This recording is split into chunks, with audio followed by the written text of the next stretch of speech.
허환구의 라디오 오늘.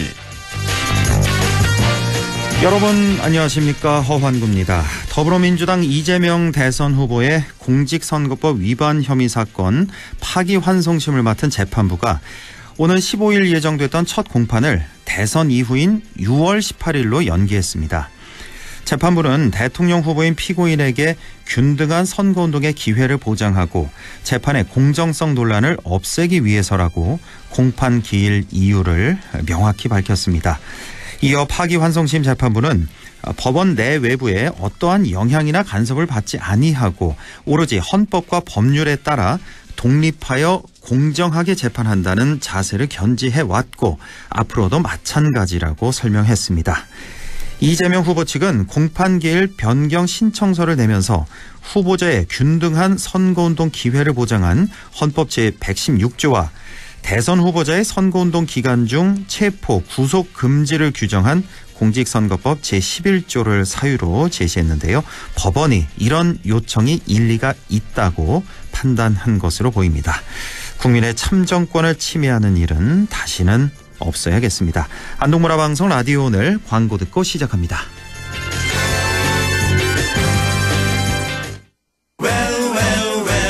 웰메이드 가지요. 멋진 옷이 필요할 때 웰메이드 가지요.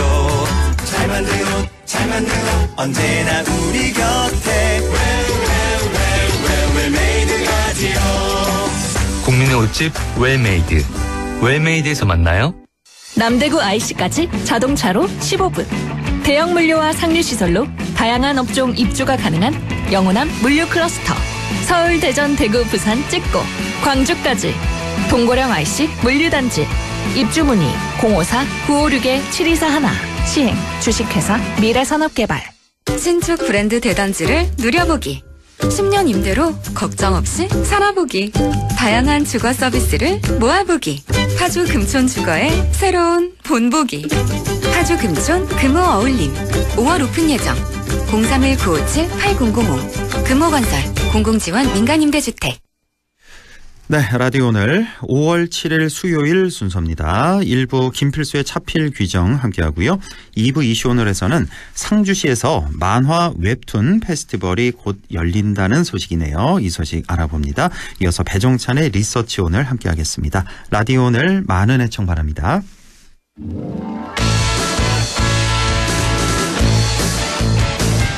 차에 필요한 귀한 정보, 김필수의 차필 규정, 대림대학교 미래자동차학부 김필수 교수와 함께합니다. 안녕하십니까? 네, 안녕하세요. 네, 오늘은 우리 운전 문화에 대해서 좀 얘기 나눠볼 텐데, 네. 우리나라 사람들 운전 문화가 선진국에 비해서 좀 험하고 거칠다는 지적이 좀 있는 것 같습니다. 다 그런 건 아니겠지만 대체적으로 좀 예전에 그런, 비해서는 굉장히 더 좋아졌다. 그렇죠.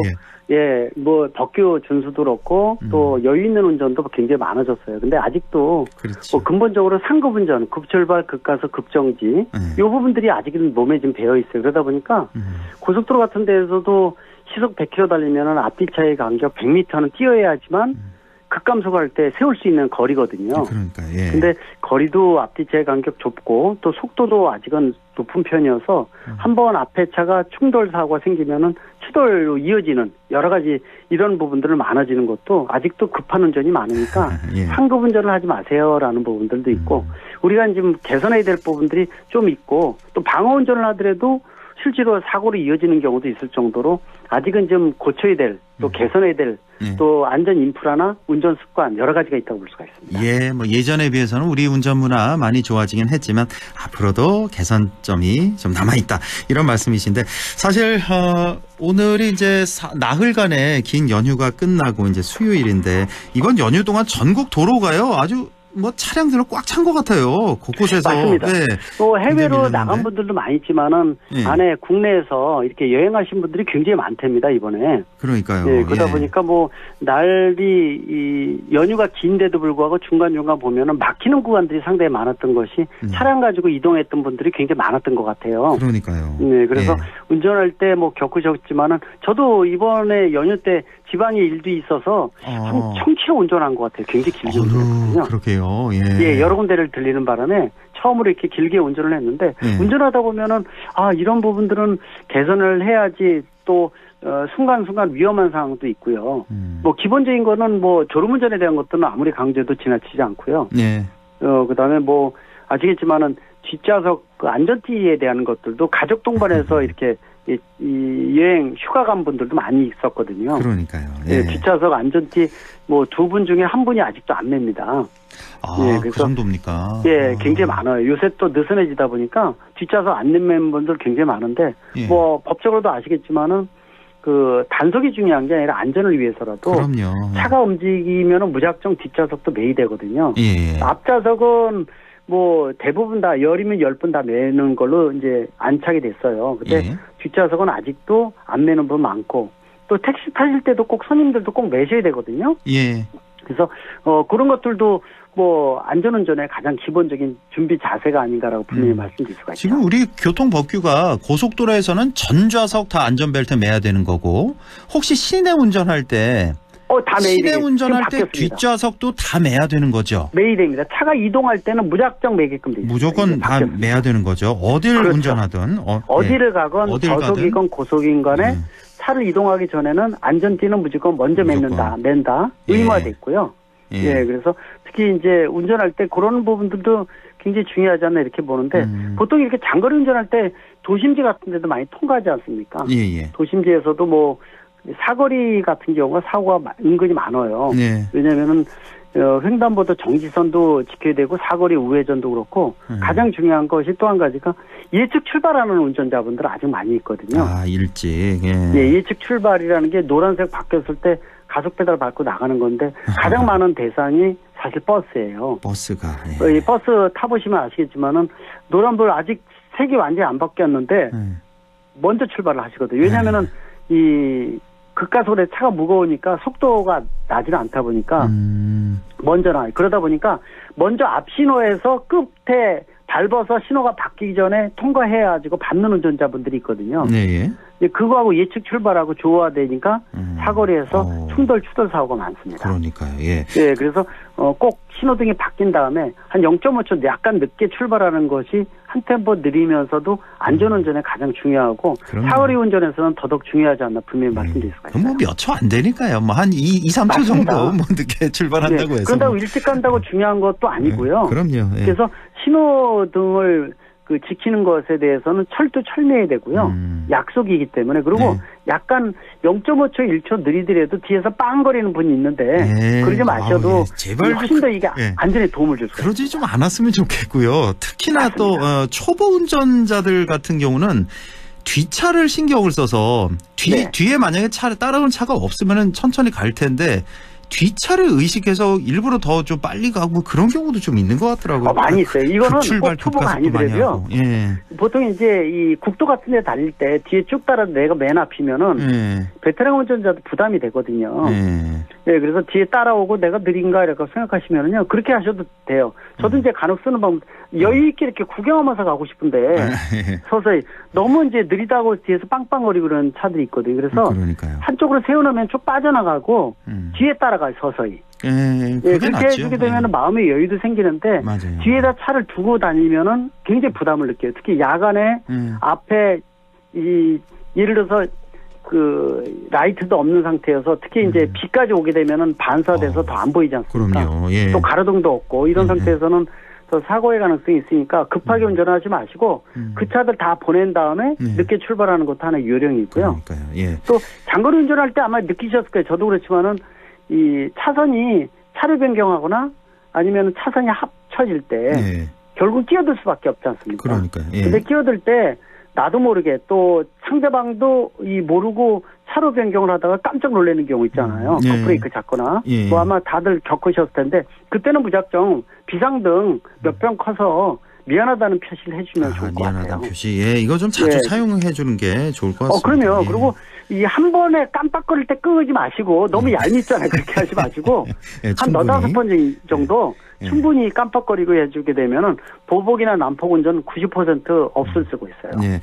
그리고 저도 뭐 경험한 건데 편도 2차선까지는 뭐 괜찮은데 예를 들어 뭐 편도 3차선, 4차선 같은 넓은 도로에서 1차선에서 2차선으로 진입하는 차량 그리고 3차선에서 2차선으로 진입하는 차량 이게 이제 가끔씩 만날 때가 있단 말이에요. 만나서 그게 좋아할 때 잘 이거 보셔야 상당히 돼요. 위험하더라고요. 저도 한번 사고 굉장히 날 위험합니다. 뻔했는데. 예, 잘 지적하셨는데 그렇게 해서 접촉사고 생기는 경우도 많아요. 많죠. 고속도로에서 서로가 특히. 2차선 들어오기 위해서 1차선과 3차선에서 들어오는 거죠. 예. 그런데 그러니까. 서로가 못 보는 겁니다. 예. 그래서 이때 문제가 생기기도 하니까 잘 보셔야 돼요. 넓게 보는 시각이 중요해서 예. 제가 그래서 말씀드린 것 중에서 이 앞뒤에 큰 차, 버스나 트럭 같은 거 두지 마세요라고 말씀드리거든요. 예. 이게 가려가지고 멀리 보질 못해요. 그러니까요. 그래서 이 주변에 큰 차를 두지 않는 운전도 안전운전에 굉장히 중요한 요건이라고 말씀드릴 수가 있습니다. 예, 차선 바꿀 때 꼭 백미러만 확인할 게 아니라 옆을 직접 좀 봐주는 게 좋겠더라고요. 눈으로 직접 보는 거 있죠. 육안으로 보는 게 굉장히 중요합니다. 백미러도 보고 앞에도 보고 맞습니다. 이렇게. 예. 그리고 이제 장거리 뛰실 때 요새는 새로운 길들이 갑자기 많이 생기다 보니까 지름길들이 많잖아요. 예. 그래서 전국이 뭐 반나절 생활권으로 될 정도로 도로가 완전히 전체적으로 열려 있는데 중요한 것은 초행길 같은 경우에 이 내비게이션에 너무 의존하는 분들이 굉장히 많아요. 내비게이션은 완벽하지가 못해요. 그래서 어떤 거 보면은 모르는 길 내비게이션에 의존하다 가다 보면 이 길 예전에 왔는데 바로 앞이면 바로 가는데 왜 15분 동안 돌아갔지라는 거 있어요. 예, 그래서 이 초행길 가실 때는 가는 목적지를 컴퓨터 같은 데서 미리 확인을 해서 지름길이라든지 새로운 길들을 미리 한번 확인하시고 내비게이션은 보조로 쓰셔야지 이 주 그렇죠. 안내로 쓰시면 안 된다는 것도 알아두시면 좋을 것 같습니다. 아까 그 사거리 뭐 잠깐 말씀을 해주셨는데 이제 사거리 우회전할 때 보통 이제 횡단보도가 이제 있지 않습니까? 예, 그렇죠. 이거 지금 운전하시면서 방송 들으시는 분들 많이 계실 테니까. 네네. 확실히 좀 여쭤보고 싶은데 그 사거리 우회전할 때 횡단보도 만났을 때 사람이 있으면 무조건 서는 거 이건 뭐 누구나 다 아는데 일단 정지 다 해야 됩니다. 사람이 없을 때요 횡단보도 길 건너는 사람이 없을 때 거기 이제 보행 신호가 켜졌을 때 이때 가도 되느냐 안 되느냐 이거 좀 헷갈리는 분들이 많이 계신데 일반적으로 직진할 때 횡단보도가 있고 우회전하면서 횡단보도 두 번을 거치잖아요. 예, 두 번 거치죠. 그래서 이 앞에 직진에서는 초록불이 들어와서 이 첫 횡단보도는 거쳐서 가고 그냥 가고 두 번째 우회전할 때 만날 때 그때 말씀하시는 거죠. 횡단보도 그러니까요. 초록색이 있을 때 그때는요 사람이 없어도 일단 정지하셔야 돼요. 일단은 정지하고 정지하셨다가 사람이 없으면 가도 되는 거죠, 통과. 아니 사람이 없어도 좀 기다려 주셔야 돼요. 좀 기다리고 그게 충분히. 이 지역별로 단속할 때 조금씩 틀릴 수가 있는데요. 이게 좀 헷갈리더라고요. 이게. 원래는 초록불이 완전히 꺼져야지 사람이 있건 없건 초록불이 완전히 빨간색으로 변해야지만 통과하는 게 정법입니다. 정법이에요. 근데 이 넓은 도로에서 한 1분 정도 되는데 주변에 사람이 아무도 없는 거예요. 사람 지나다니는 사람이 아예 없어요. 근데 1분 동안 계속 서 있으면 뒤에서 빵빵거리거든요. 빵빵되죠, 뒤에서. 빵빵되거든요. 그래서 그때는 어떻게 하시냐. 일단 정지해서 신호등이 깜빡거리지 않을 때 그냥 있을 때는 그냥 정지하고 계세요. 사람이 없어도요. 왜? 뛰어오는 사람이 있을 수가 있어요. 순간적으로 멀리서. 신호등이 많이 남아있으면 뛰어오는 사람도 있거든요. 그렇죠. 그래서 그런 걸 멀리 봐야 되기 때문에 보도 위에 있는 사람까지 다 보셔야 돼요. 운전자가. 양쪽 보도를 보셔서 그쪽에 사람이 전혀 없는지 그리고 신호등이 이제 일정 신호에서 깜빡거리잖아요. 그리고 줄어들잖아요. 줄어드는 거 표시가 돼 있는 데가 많죠. 시간 표시가 돼 있는데 그렇습니다. 반 정도 이하로 줄어서 주변에 전혀 없다 그러면 서서히 좌우 보면서 통과하셔도 단속당하지는 않습니다. 어쨌든 뭐 그래서 그 부분을 잘 보셔야 되는데 무조건 일단 초록불이 끝난 다음 빨간불로 바뀌어서 통과하는 게 원래 정법입니다. 원래는 그렇다. 모든 건 이제 안전 우선이다. 자, 그리고 에코 드라이브에 모든 것이 녹아 있다 이런 말이 있는데 이거 좀 설명해 주시면 좋을 것 같은데. 이게 뭐냐면 에코 드라이브라는 것이 원래 친환경 경제운전이잖아요. 그래서 차를 정비 잘하고 가볍게 하고 트렁크 정리하고 타이어 공기압도 그렇고 또 한 템포 느린 여유 있는 운전을 에코드라이브라고 얘기를 합니다. 이걸 하게 되면은 연료 절약하고 그만큼 절약할 만큼 이산화탄소 배출을 덜하고 그다음에 한 템포 느린 운전으로 교통사고도 감소하는 일석삼조 효과를 갖고 있는 게 에코드라이브인데 최근에 들어와서 이러한 친환경 경제운전이 또 희석됐어요. 정부가 막 나서서 난리 폈었거든요. 왜요? 근데 이거를 그래서 이게 너무 이제 정책적으로 막 해서 수면 위로 올라서 끓다가 그냥 확 식어버려요. 우리나라가. 이 에코드라이브는 장기간으로 해야 돼야지 효과가 있고 특히 우리나라는 97% 에너지 거의 100% 해외 수입하잖아요.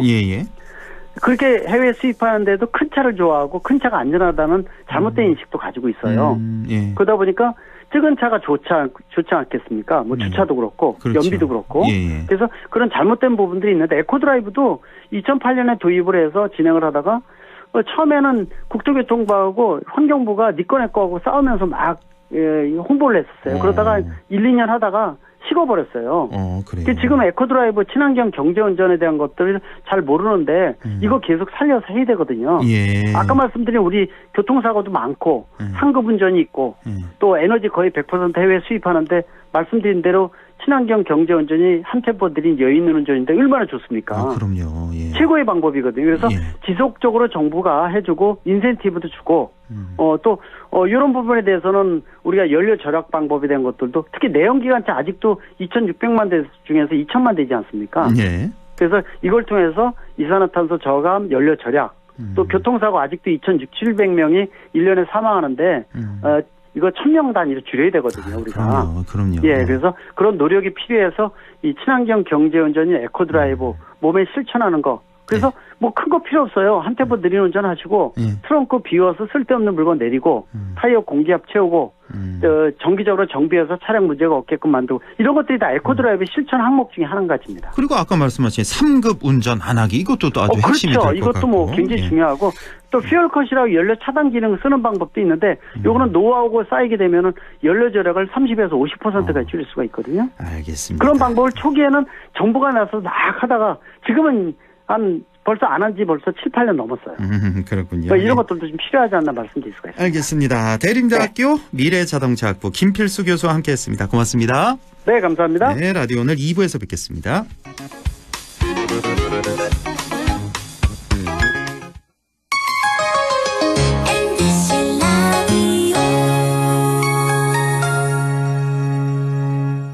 경상북도 지정 우수 축산물 브랜드 특허받은 햄프돼지 햄프한우, 햇선 무항생제 인증 햄프돼지, 프리미엄급 햄프한우를 저렴하게 맛보세요. 대형 주차장과 70명 단체석까지. 경북도청 신도시 햄프돼지 햄프한우타운 5월 7일 오픈 054-653-6000번.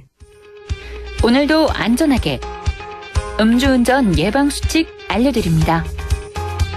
첫 번째, 술자리가 예정된 경우 미리 귀가 방법을 정하고 차는 가져가지 않는 것이 안전합니다. 두 번째, 음주 후 자전거나 전동 킥보드를 이용하는 것도 음주운전 처벌 대상에 포함됩니다. 세 번째, 과음을 한 다음 날에는 대중교통을 이용해 주세요. 숙취 음주운전 역시 처벌 대상입니다. 네 번째, 음주운전을 방조하는 경우에도 3년 이하의 징역형 또는 1,000만 원 이하의 벌금형에 처해질 수 있습니다. 적극적으로 말려주세요. 위험한 음주운전 미리 예방하여 소중한 생명을 지켜주세요.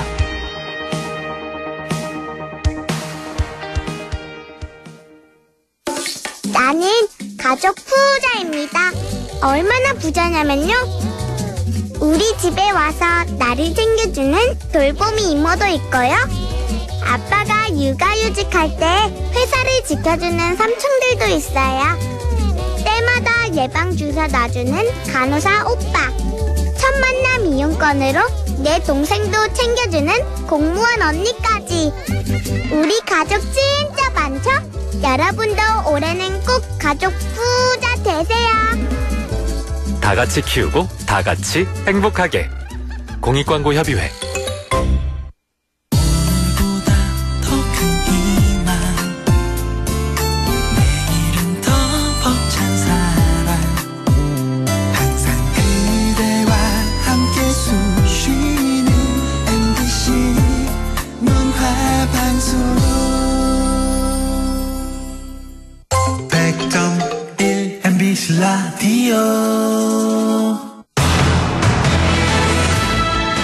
네, 6시 24분 34초 지나고 있네요. 이슈 오늘 시작합니다.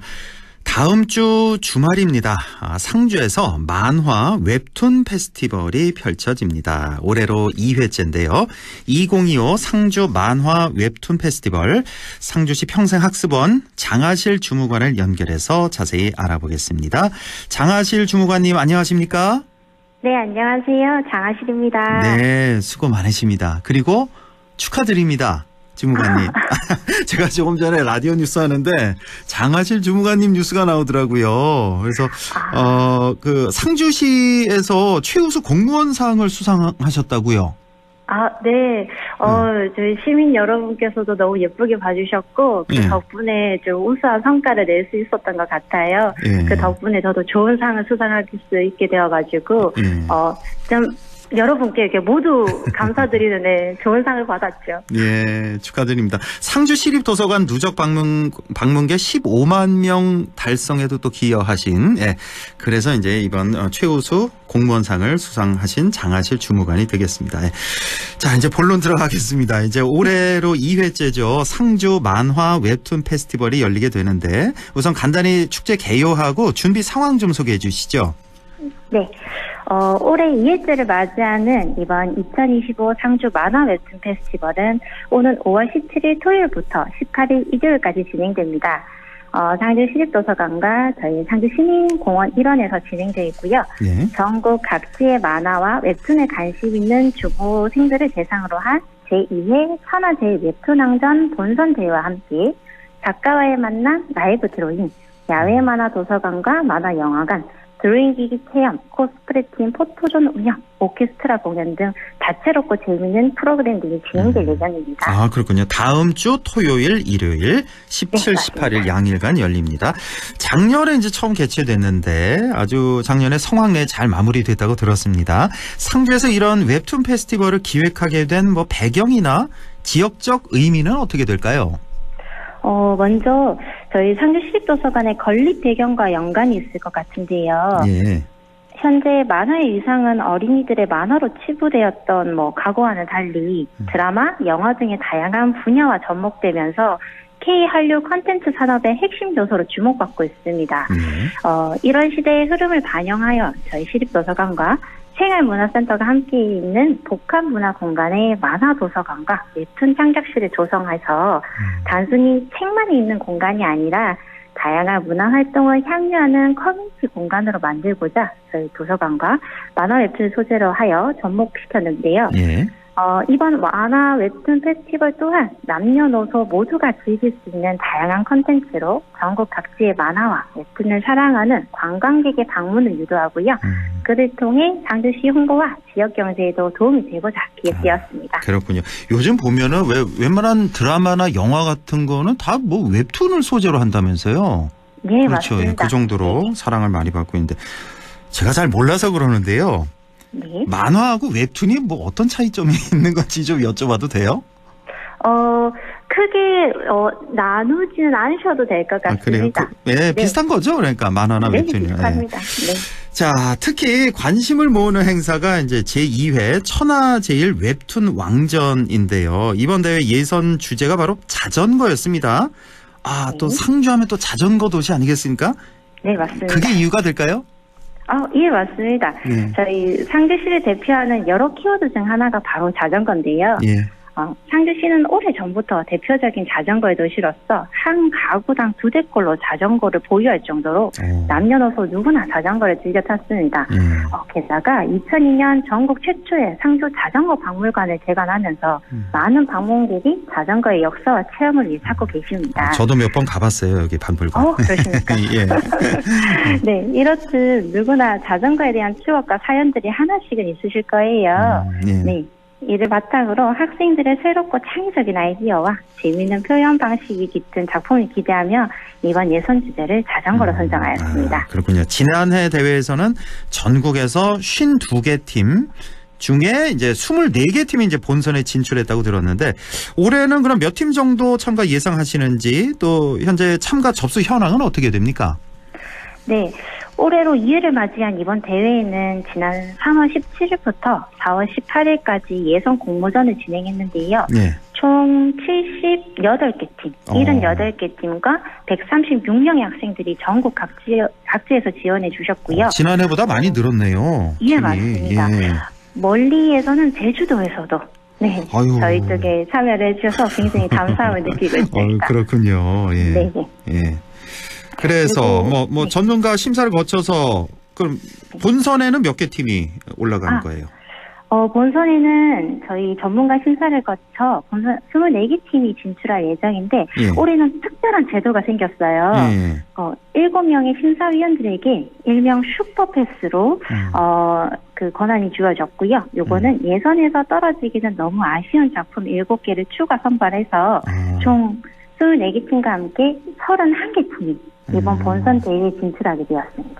그렇군요. 패자부활전 비슷하게 하신 거군요. 그래서 31개 팀이 이제 본선에서 겨루게 된다는 말씀이시고. 그럼 대회 시상과 심사는 어떻게 이루어지나요? 예선을 거쳐 본선 현장대에 진출한 31팀 중에 예술, 만화, 웹툰 관련 전문가로 구성된 심사위원단들께서 투표와 협의를 거쳐 스토리, 연출 구성, 창의성, 완성도 등에서 뛰어난 작품 7팀을 선정합니다. 7팀? 대상한 팀, 최우수 2팀, 우수 2팀, 장려 2팀으로 구성되어 있고요. 본선 대회 당일 심사와 시상이 함께 이루어질 계획입니다. 당일 바로, 예. 자, 강영석 상주시장이 이런 말을 했네요. 상주시가 만화 산업의 중심지로 자리매김하겠다. 예. 자, 이제 상주 만화 웹툰 페스티벌이 지역 문화와 경제에 미치는 영향 어떻게 전망하십니까? 만화와 웹툰은 제9의 예술 영역으로 평가받을 만큼 대중적인 예술 형태로 다양한 연령층이 즐길 수 있는 컨텐츠입니다. 그 가운데 저희 상주시립도서관은 만화특화 도서관으로서 만화와 웹툰이라는 소재로 사회적 관계 인구 증가를 도모하고 있습니다. 이번 페스티벌 중 하나인 천하제일 웹툰왕전이 대표적인 예시인데요.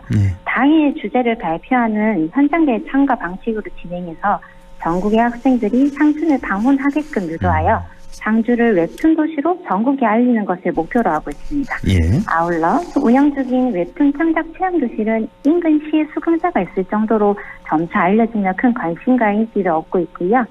이를 동력으로 만화 웹툰 주제로 하는 창의적인 프로그램을 준비하여 전국의 청소년 및 가족들이 찾아오는 무한한 상상을 꿈꾸는 만화도시 상주를 만들기 위해 저희 상주시립도서관이 앞장서고 있습니다. 그렇군요. 예, 다양한 부대 행사도 있다고 들었습니다. 올해 관람객들이 특히 기대할 만한 프로그램이나 이벤트는 어떤 게 있을까요?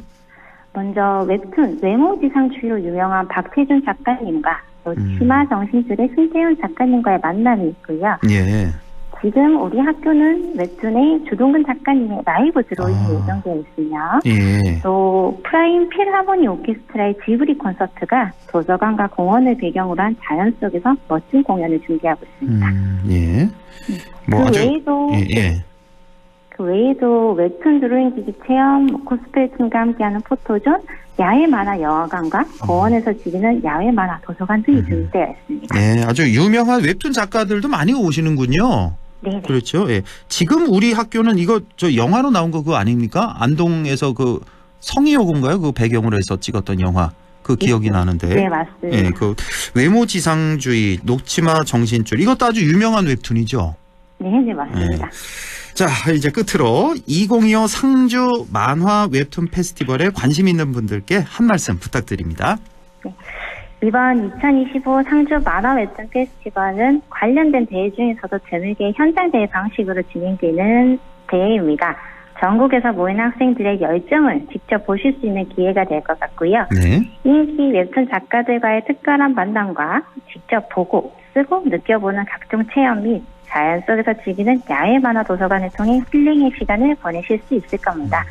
온 가족이 함께할 수 있는 만화 영화관과 40인의 프라임 필하모니 오케스트라가 함께하는 지브리 콘서트는 멋진 그림과 아름다운 선율로 여러분께 특별한 공연을 선사할 계획입니다. 따뜻한 봄날 여러분의 특별한 공간을 초대하며 자세한 사항은 상주시 도서관 홈페이지를 통해 확인할 수 있으니 꼭 저희 상주를 찾아주세요. 네, 알겠습니다. 오늘 도움 말씀 잘 들었고요. 다시 한번 최우수 공무원상 수상 축하드립니다. 네, 고맙습니다. 예, 고맙습니다. 지금까지 상주시 평생학습원의 장하실 주무관과 함께했습니다.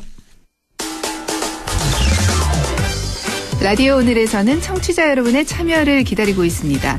우리 지역에서 발생한 사건 사고 소식이나 함께 토론하고 싶은 내용을 안동 MBC 홈페이지 라디오 오늘 게시판에 올려주시기 바랍니다.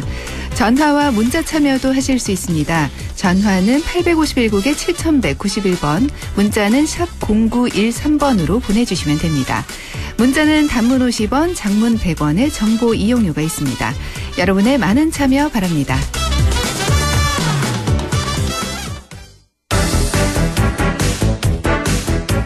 네, 리서치 오늘 인사이트 K 배종찬 소장과 함께합니다. 소장님 안녕하세요. 안녕하십니까, 배종찬입니다. 오늘 뉴스가 너무 쏟아져서요, 오후에. 지금 정신이 하나도 없을 정도예요. 이거 다 따라가느라고. 예. 자, 우선 지금 조금 전에 6시에 만났죠. 김문수, 한덕수 예, 후보들. 자, 후보 단일화로 지금 국민의힘이 내홍을 겪는 모습인데 어제는 뭐 상행선, 하행선, 너는 상행선, 나는 하행선 만남이 결국 불발됐고 지금 상당히 애가 타고 있는 한덕수, 여유 있는 김문수 뭐 이런 모습이고 오늘 김문수 후보가 가처분 신청까지 냈어요. 전국위원회랑 전당대회 이거 중단하라 이런 가처분 신청까지 냈고 지금 뉴스가 너무 많은데요. 어떤 소식부터 전해주시겠어요? 뭐 단일화 파장이라고 봐야 되겠죠. 네. 그러니까 단일화라는 것이 매우 성토를 내야 되는 상황인데 첫 번째. 두 번째로는 이제 김문수 후보가 지난 경선 과정에서 을지문덕이라고 이야기하면서 수수 단일화, 김문수, 한덕수 이것을 상당히 적극적으로 이야기를 했기 때문에 순탄할 것으로 기대를 했던 것이죠. 그렇죠. 그런데 이 막상 뚜껑을 열고 보니까 김문수 후보는 첫 번째로는 지금 당에 대한 상당한 서운함, 두 번째로는 당의 후보를 제대로 대우조차 못하고 있는 현실에 대한 개탄스러움. 그 다음에 지금 단일화에 대한 손익계산도 서로 간에 차이가 있는 거예요. 그래서 이런 상황이 전개되다 보니까 사실상 단일화 효과가 날아가는 것 아니냐. 일단은 전체적으로 지금 현재 전개되고 있는 상황에 대해서는 이렇게 설명을 먼저 드려야 될 것 같습니다. 예, 그렇군요. 자, 지금 양측의 입장이잖아요. 김문수, 한덕수. 양측의 입장을 들어보면 다 맞아요, 양측이. 그런데 우리 배종찬 소장님 보시기에 김문수, 한덕수 누구 논리가 조금 더 맞다고 생각하세요? 저는 일단 이렇게 봐야 될 것 같아요. 지금 엉클어졌다 이런 말씀을 드려야 될 것 같아요. 첫 번째로는 제가 우리 시간을 통해서 여러 차례 말씀드렸습니다만 이번 대선은 기울어진 운동장이에요. 이재명 대세론 그리고 지금 6월 18일로 이재명 후보의 이 파기환송심도 재판이 6월 18일로 이제 변경이 됐기 때문에 사실상 남아있는 변수라고는 보수 진영에서 뭔가 단일화나 빅 플랫폼이 가능한가가 이제 관건이고 이제 남아있는 마지막 변수예요. 예. 그래서 이제 단일화를 해야 된다. 그러면 한덕수 후보의 경우에는 지금 무소속 예비 후보고 그리고 기호 2번을 달기 위해서는 만약에 단일 후보 된다면은 11일까지 완료해야 되는 것이고 김문수 후보는 이거죠. 아니 시간 좀 달라 이렇게 조급하게 서두르고 당에서도 마치 한덕수 후보가 다 된 마냥 이렇게 상황을 전개해 나가면 나는 뭐냐 도대체 뭐하러 나를 세 차례의 예비 경선을 통해서 최종 후보로 뽑았느냐. 그럼 그 컨벤션 효과 또 한동훈 후보를 꺾고 대선 후보가 된 것은 뭐냐 도대체. 그러니까 그 말도 맞아요. 이게 잉크도 마르지 않았다. 그러니까 양쪽 이야기가 틀리지는 않았어요. 근데 여기서 저는 뭐냐면 이성적인 접근이 아니라 감정적인 파장이 벌어져 버린 거예요. 우리 기억나실 겁니다. 잠깐 제가 타임머신으로 우리 청취자분들을 2002년으로 모시고 갈게요. 그때 2002년에서 우리가 지금 다 기억나는 게 있잖아요. 그때 노무현. 민주당 경선 초반에는 유권자들이 다들 주목을 했던 것이 바로 노무현 후보가 민주당 대선 후보가 될까 이인재 후보가 좀 유리한 거 아닌가 하나가 후보 됐는데 그때 유권자들을 완전히 마음을 바꿔놓은 게 뭔가 그래서 마누라를 버리란 말입니까? 그거거든요. 아, 그 왜 장인어른, 장모님인가요? 장인어른인가요? 가정으로 맞습니다. 이제 이른바 색깔 논란으로 그 장인어른과 관련된 알고 있습니다. 알고 결혼했고 제가 아내를 버리란 말입니다. 이거죠. 근데 이제 기억나네요. 11월 달로 2002년 11월 달로 가면 후보 단일화 이제 협의회가 구성이 돼가지고 하는데 그때는 지금보다도 훨씬 더 충분한 시간을 가지고 했는데도 잘 안 돼요. 왜냐하면 이해관계가 엇갈릴 수밖에 없고 그리고 삿바싸움을 하는 것이거든요. 어떤 문구로 단일화 조사를 하고 토론회는 어떻게 하고 다 이런 것들이 저도 그 당시 기억이 주마등처럼 스치고 지나갑니다만 그때 노무현 후보가 어떻게 합니까? 다 정몽준 후보 방식대로 하십시오. 저는 다 받아들이겠습니다. 그때 승부를 걸었죠. 다 좋습니다. 예. 그런데 그때 많은 사람들이 노무현 후보의 그 다음 발언을 기억 못해요. 어떤 말이요? 단일화를 안 하면 그냥 끝이 나는 겁니다. 왜? 그거는 당시 이회창 후보의 대세론이 있던 시절이기 때문에 그냥 그렇게 대선은 끝나는 겁니다. 우리는 노무현, 정몽준 발버둥 쳐봐야 두 사람이 이렇게 해서 3파전이 되면 결국 대선은 희망이 없다는 것이거든요. 그렇죠. 예.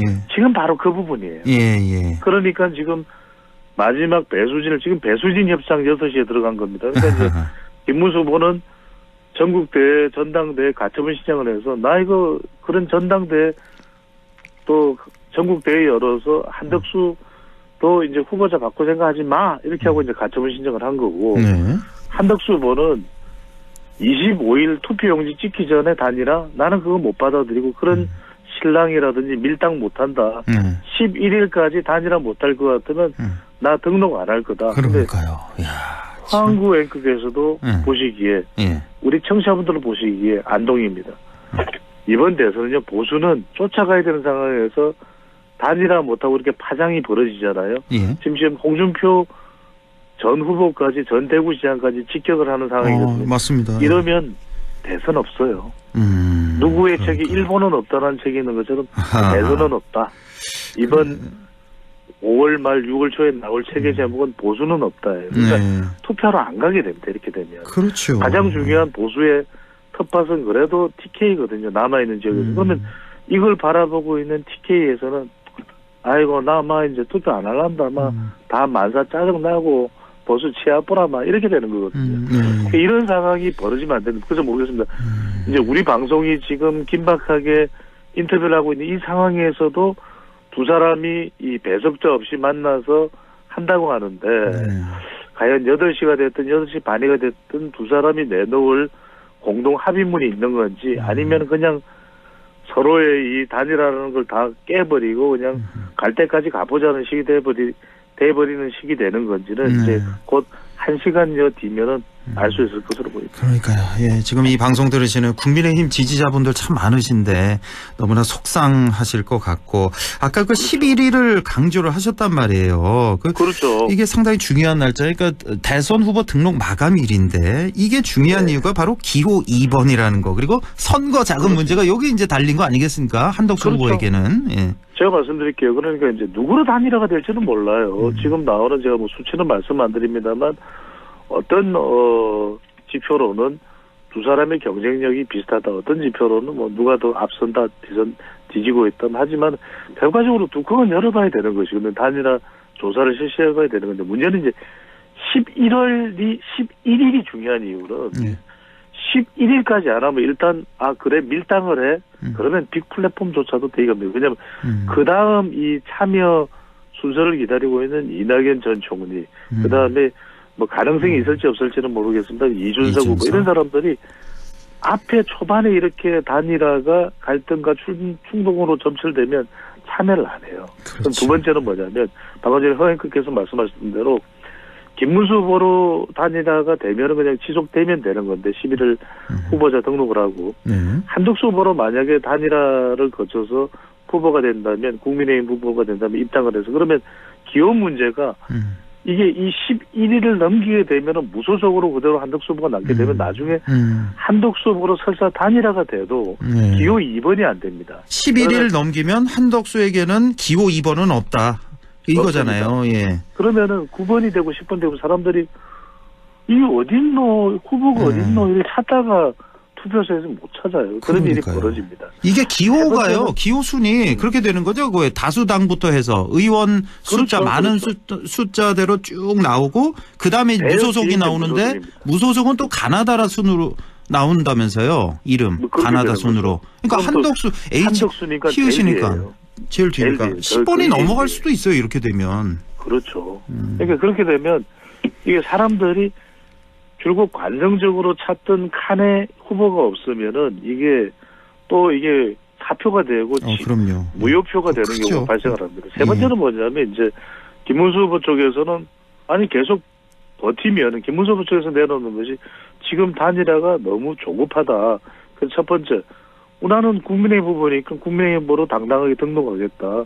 한덕수 후보도 무소속 후보로 등록을 해서 25일 투표 용지, 그러니까 투표 용지에 이름이 새겨지기 전에만 그러면은 그거는 이제 이 어떤 의미냐면 김문수 후보로서는 나로 단일화하면 된다 그런 의미로 돌릴 수가 있는 것이거든요. 그러면 사실상 단일화를 하지 않는다는 뜻이 될 가능성이 높은 것이고 단일화 효과 또 보수 연대 빅 플랫폼은 사라지게 되는 것이죠. 지금 느낌인데 어제랑 오늘이 또 다른데 왠지 단일화가 돼도 김문수 후보 쪽으로 될 것 같은 게 지금 오늘 뭐 홍준표 전 후보 같은 경우 아주 뭐 저 일가를 했던데 윤 전 대통령이 나라와 당을 망쳤다 뭐 그러면서 당내 어떤 그 경선 과정에서 어떤 문제점 이런 거 지적을 했고 그러니까 김문수 후보의 편을 들어줬고 조금 전에 그 209명이나 되는 보수 진영의 전직 국회의원들도 또 김문수 후보 지지를 선언하면서 뭐 나경원 의원도 마찬가지고 김문수 후보 쪽으로 좀 기울어지는 그런 분위기 좀 안 느끼세요? 오늘 특히. 그렇죠. 근데 이제 지금 허한크께서 말씀하신 대로 그래서 누가 단일 후보가 될지를 모른다는 이야기예요. 그러면은 김문수 후보도 거부할 명분이 없는 거죠. 또 하나가 이제 홍준표 전 후보의 경우에는 윤심이 개입돼서 지금 김문수 후보 또 경선에서는 김문수 후보에게 윤심이 홍 전 후보가 아니라 김 후보에게 힘을 실어줬고 또 지금 단일화하는 과정에는 윤심이 보이지 않는 손으로 작동해서 한 후보를 밀어주는 거 아니냐라는 것인데 이건 저는 그런 차원보다는 이건 어디까지나 여론이 따라줘야 실제로 그 지지로 나오는 것이지 무조건 지금 근데 윤석열 전 대통령이 민다 그러면 오히려 더 반감이 생기지 않을까요? 저는 그렇게 판단을 하고 두 번째로는 여론상으로는 이 홍준표 전 후보가 이렇게 직격을 하고 저격을 하는 이유는 서운함일 거예요. 그다음에 보수에서 이렇게 지도부가 제대로 역할을 못하는 부분에 대해서는 성토 또 분노하는 것이고 그렇기 때문에 이런 일련의 과정에서 보면은 허영크께서도 계속 지적하신 바가 있지만은 당 지도부가 뭔가 일련의 사안들을 매끄럽게 좀 이끌고 또 이끌어가지 못하는 그런 것이 가장 그러니까 한쪽은 하행선 한쪽은 상행선 그걸 왜 진작 조율을 못하고 국민의힘 후보는 국민의힘 후보대로 전력을 다해서 단일 후보가 되도록 노력하고 한덕수 후보는 한덕수 후보대로 지금 주변에서 도와주는 세력들이 있을 거 아니겠습니까? 그러면 각각에서 단일화 시간이 충분하지 않다는 차원에서 단일화를 좀 시급하게 서둘러서 진행을 시키면 됐을 텐데 이 모든 것이 그런 과정에서의 감정이 상한 거라고 봐야 되겠죠. 그렇죠. 오늘 워낙 큰 뉴스가 많아서 이제 여론조사는 다음 주로 좀 미루고 오늘 가장 큰 뉴스일 것 같은데 그 이재명 후보의 파기환송심 있잖아요. 이거를 이게 원래는 이제 5월 15일이었는데 이걸 대선 이후로 연기하는 그런 발표를 서울 고법에서 했습니다. 자 이렇게 되면 전체적인 분위기가요. 대선 판도가 지금 민주당은 오늘 상당히 신났고 힘을 받는 이런 상황이고 국민의힘은 완전히 좀 자중질환에 빠진 이런 모습이란 말이에요. 그렇지 않아도 아까 그 기울어진 운동장 말씀 주셨는데 조금 더 기울어진 거 아닌가 오늘부로 이런 생각이 좀 드는데 어떻게 보셨어요? 그렇죠. 이제 뭐 제가 이제 판세를 가지고 섣불리 또 이렇게 저렇다 말씀드리면 유권자의 영향을 줄 수 있는 저는 허영크께서 말씀하신 자중질환이 가장 적확한 오늘의 상황을 지금 현재의 대선 판세를 이야기해주는 상황이 아닌가 싶어요. 그러니까 지금 민주당을 어떻게 보면 또 한편으로는 서울 고법이 6월 18일로 재판일을 변경하면서 또 어찌 보면 또 기사회생을 한 거예요. 15일 재판이 있는 것보다는 이재명 후보가 충분히 선거운동을 할 수 있는 헌법적인 권한을 보장해 준다라는 측면에서는 이것 자체가 뭐 불가피한 선택이었다고 봅니다. 그러면은 이재명 후보는 또 날개를 다는 겁니다. 대선 그렇습니다. 운동을 더 당당하게 할 수 있고 또 예. 이른바 재판 리스크가 부각될 수 있는 이 여지를 차단하는 것이거든요. 근데 그러면은 적어도 여기에 맹추격을 하려면은 중도층을 또 흡수하기 위해서는 보수로서는 단일화가 불가피한 거고. 그런데 그렇죠. 그것이 순탄치가 않고 예. 자중질환을 겪고 경선 때는 또 김문수 후보가 얼찌문덕을 강조하면서 오히려 한동훈 후보를 격파했던 주요한 동력 중에 하나가 한덕수 지지층, 예. 그렇죠. 한덕수 지지층들의 결집이었을 거예요. 그런데 예. 지금 와서는 완전히 누구 말대로 뭐 화장실 갈 때 다르고 화장실에서 나올 때 다르고 이런 상황이 되고 이걸 지도부는 자중질환 말 그대로 이것을 어떤 식으로든 조율하지를 못하고 하행선 상행선 지금 배수진을 치고 한덕수 김문수 두 사람이 이제 협의가 돼야 되는 저는 오늘이 이번 대선을 결정짓는다고 봅니다. 오늘 이 단일화 이 합의가 그렇죠. 예, 두 사람의 만남. 네, 단일화가 11일까지 안 되는 것으로 물 건너가면 말 그대로 보수 대선은 없는 것이고 네. 이재명 후보 쪽으로 운동장이 더 기울어질 수 있는 그런 추세로 갈 수밖에 없을 것이고 다만 이제 오늘 이 단일화에 대한 협의가 없으면 이거는 보수로서는 이번 대선은 없다라는 그 절박함에 두 사람이 극적으로 실제로 2002년도 극적인 타협이었거든요. 그렇습니다. 극적인 타결이었거든요. 예. 이번에도 마찬가지로 그렇게 타결이 된다면 그렇다면 한 번 더 기회를 또 살려볼 수 있는 여지는 있을 테고 왜냐하면 이낙연 전 총리를 어젠가 한덕수 후보가 만나서 조금 더 가능성을 협력할 수 있는 7공화국 임기단축 개헌 연대는 물꼬를 튀어놓은 상태거든요. 예. 그러면 이제 보수 쪽으로 조금 힘을 가질 수 있는데 저는 사실상 이번 대선의 절반 이상은 오늘 바로 5월 7일에 달려있는 것으로 보입니다. 그렇네요. 예, 이제 지금 양당이 한 가지 이제 걱정거리가 있었는데 민주당 그걸 해결한 거예요. 파기환송심 이제 대선 그렇죠. 이후로 네네. 이거 결정 났고 이제 날개를 단 거고 국민의힘 이제 6시부터 이제 회담을 하고 있는데 과연 극적인 합의가 나올 것인지 아직 시간은 좀 있으니까 좀 기대를 해보도록 하고 시간이 딱 1분 정도 남았는데 민주당이 좀 힘을 받은 건가요? 오늘 보니까 명태균, 최상병, 내란 특검 이걸 법사위 통과시켰고 재판 정지법 있잖아요. 대선에서 이제 그 당선되더라도 이제 재판 중지하는 이것까지 단독 처리를 했는데요. 이거 어떻게 보셨습니까?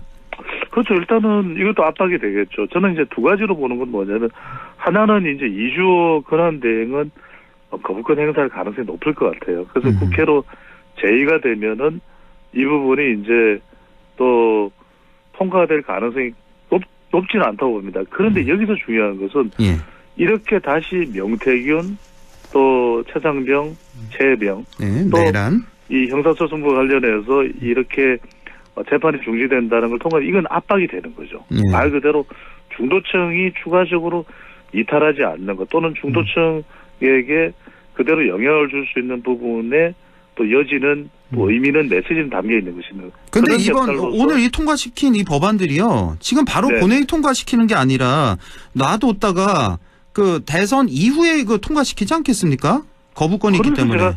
그래서 제가 말씀드리는 거예요. 그래서 뭐 또 거부권을 행사하면 거부권을 행사하는 대로 압박이 되죠. 또 거부권을 행사해 이렇게 여론에 영향을 줘서 여러 가지 지금 민주당에서는 여러 양수겹장으로 수를 줄 수 있는 상황인 것이고 국민의힘은 오늘 이 단일화 수가 먹히지 않으면 또 더 따로 둘 수 있는 수가 없는 말 그대로 이제 수의 차이가 발생한다는 그렇네요. 예. 자, 어떤 결론이 날지 지켜보도록 하겠습니다. 지금까지 리서치 오늘 인사이트 K 배종찬 소장과 함께했습니다. 고맙습니다. 감사합니다.